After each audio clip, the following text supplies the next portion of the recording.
Good afternoon. I have a question for you.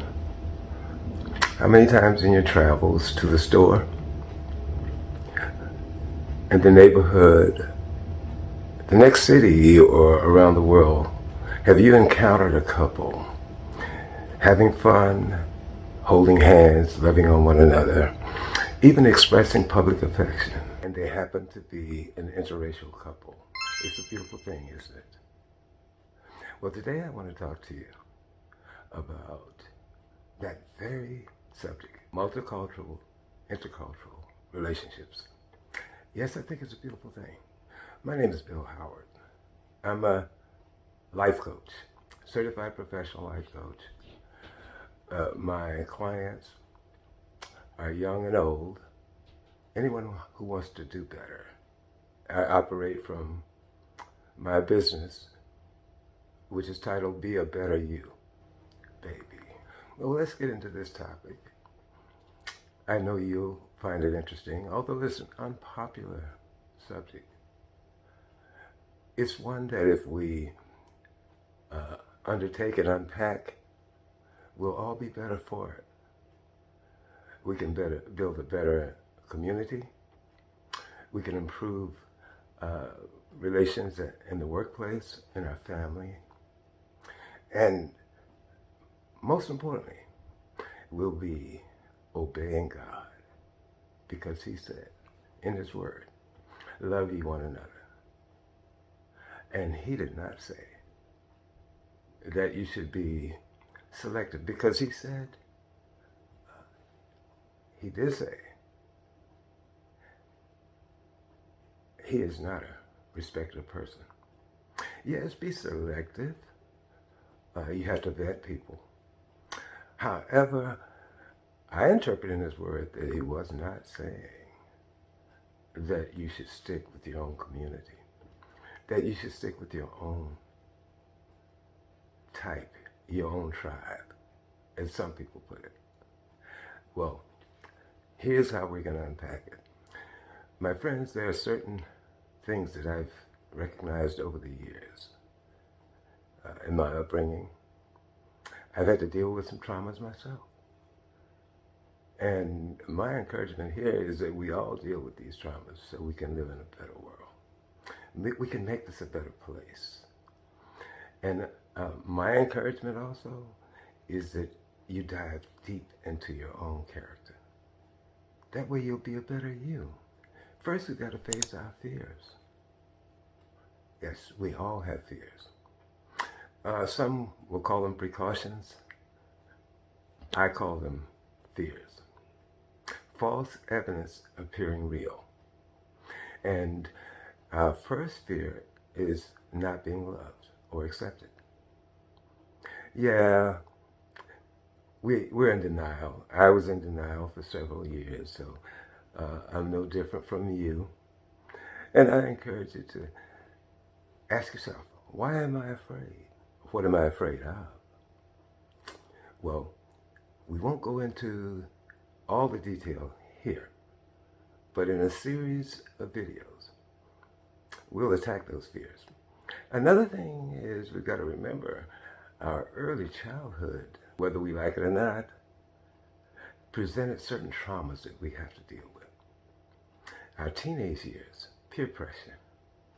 We also had adult trauma that we've got to deal with. Yes, adult trauma, situations that we run into, friends that we've observed going through certain changes. We may not have noticed that it didn't matter what they looked like. We all deal with the same traumas. We are one, and we have to look at life that way. I encourage you to take that approach.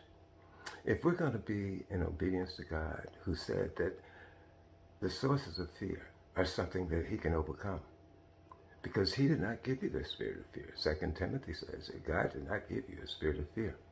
So where is this fear coming from? All right, we'll get into that in more detail. And there's a solution, folks.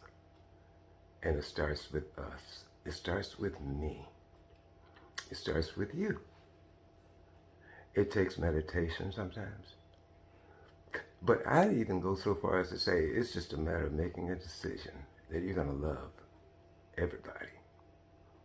I know some of my listeners are saying, sure, Bill, yeah, you say this, but it's hard to love everybody. Yes, it is.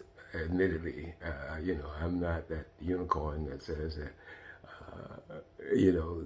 there's no emotion involved in dealing with others. But we do have control of our own minds. We want to be careful, though, not to be a chameleon. The chameleon type is a person who takes on the character of others just to get past that situation, past that conversation. And it comes off as phony. So we don't want to be phony. I know nobody wants to be called a phony. So, yeah, hear me out on this. We have some traumas to deal with. And one of my traumas was racism early in my life. I dealt with that through the military. That's just an example. But we have other things that we got to be concerned about, and that's everyone's need for acceptance, security. We have to deal with our own self-love because we're to love others as ourselves. How can I love you if I cannot love myself? So as many life coaches have encouraged us to do, we need to discover self-love. Once we can wrap our minds around what it means to love ourselves, then we can share that with others.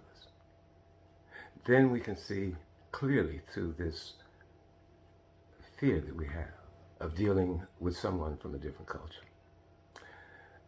And it starts in that self-love with understanding that someone had to love you, starting with your mother.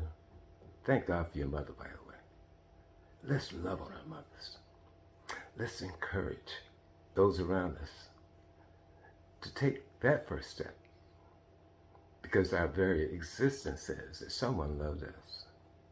Once we start with that, it'll be much easier for us to proceed to love others. In this series of videos, I am going to share with you, mostly from how I dealt with this issue in order to survive in the corporate world, in order to commit to some 30 years of military service. I had to love on others. And in the meantime, God was working on my heart. I challenge you to let God work on your heart. Let him help you to see where your trauma is. Certainly we have them. I also would like to introduce blind spots. We won't get into that now, but blind spots is mostly where I found my fears.